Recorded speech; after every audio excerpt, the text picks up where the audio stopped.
Hello again.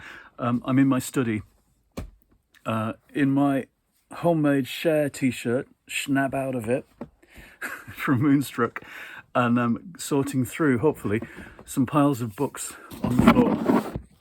Slightly crooked there. Yesterday, I picked up a copy of this in Alderley Edge, which I've been meaning to get for the last few years.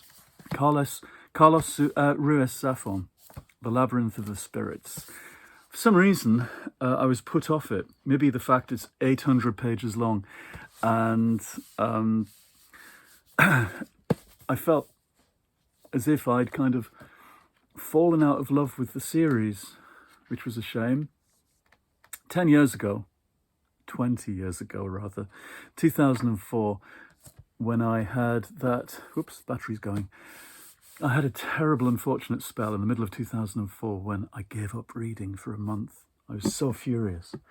I had read, I've told this story before, the beginning of a book by A.L. Kennedy. And I just thought it was so horrible. And the people in it were so unlikable. I threw the book across the room. And it was in Norwich. And at the end of term, and I left Norwich. In fact, I left UEA at that point. That was when that job, when I stopped working there. I'd given my notice on my lectureship there, and I moved to Manchester and MMU. And there was a month when I couldn't read anything at all. I was so depressed by everything that was going on in my life. And it was Carlos Ruiz Zafon that got me back into reading after a month of not reading anything in book form at all, which has never happened in my life since I learned to read at the age of 3 or whatever. His Shadow of the Wind, this glorious literary detective, pulp thriller adventure novel, which I picked up and read straight off. And then a couple of years later, I read The Angel's Game, and I remember buying that the day it came out and sitting in Russell Square in London in the sun and reading the first few chapters of that when I was there on a trip. But then the third one, I forget what that was called, I didn't like so much. A gap had gone by and I'd forgotten who was who and where in the chronology this was. And so by the time this huge thing came along, I was completely out of the story. But now, maybe it's time to pick it up again. And this was $2.99 in the charity shop. Anyway, these books on the floor need sorting because there are 1, 2, 3, 4, 5 knee-high heaps on the floor, and that's ridiculous. I also got myself a copy of this, Yellowface, which everybody's read. Oh, my back is still hurting. I shouldn't be crouching on the floor. But the cat has got my chair. Of course, he's got my chair. I'll hang over the edge. So that's something I want to get to this autumn as well, hopefully.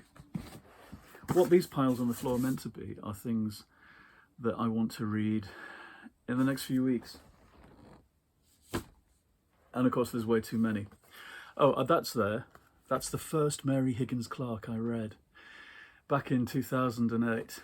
And at some point, it's either fallen in the bath or something, but it's got all warped. I read this on the plane. Maybe it was a very rainy flight. So I was pleased to find this again somewhere on my shelf. Here's That Murder, She Wrote spin-off, The Next Generation of Murders. That should be on my pile for autumn. So should this Garth Marenghi novel, which came with one of my subscriptions to the Abominable Book Club, which was last autumn when I really got into that for a few months.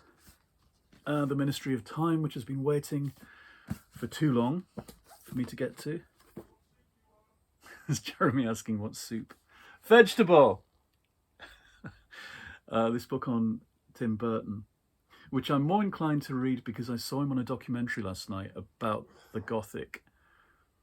And some of the things he said, it was a very old clip, were quite interesting about the Gothic sensibility being all about what you see as a child when you perceive the world for the first time and try and figure out what this world is. That the Gothic sensibility is about asking big questions about liminal states. This was another academic who was talking about the liminal states, and she was saying that whatever else, doesn't matter, chicken. Oh, chicken. That the Gothic is always about being in between states, life and death, male and female, man, animal. And I found that inside, outside, the personal, the societal. Societal, is that a word? And I found that fascinating. The documentary was a Sky thing on the Gothic. It was all over the place. It had a kind of weird thesis. A couple of horror books here that I'm not so bothered about. I set aside a Hollinghurst to go back to Hollinghurst because I haven't read The Line of Beauty. Maybe. Lemony Snicket, I don't want now. No Star Wars, no Robert Jordan. Finished that. That's book club, and I've given up on it.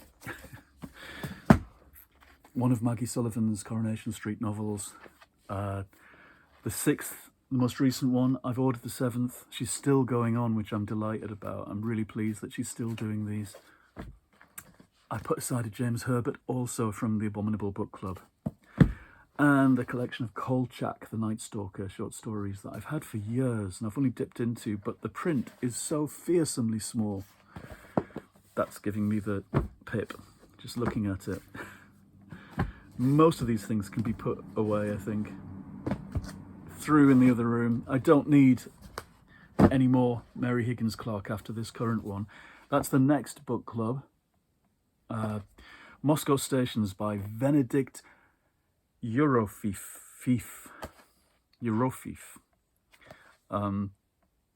It's a Faber novel, which gives me the willies slightly because they're so fearsomely serious, usually, and slim.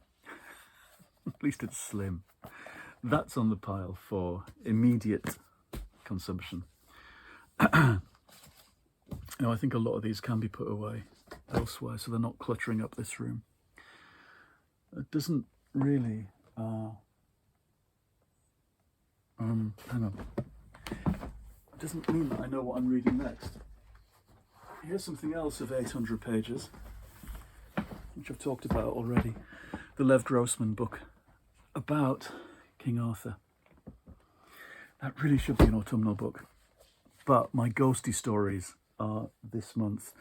And I've picked out 3, maybe four collections for dipping into. The very first Fontana book of horror, which I began the other day when I was talking about that fantastic story about frogs by Nigel Neal.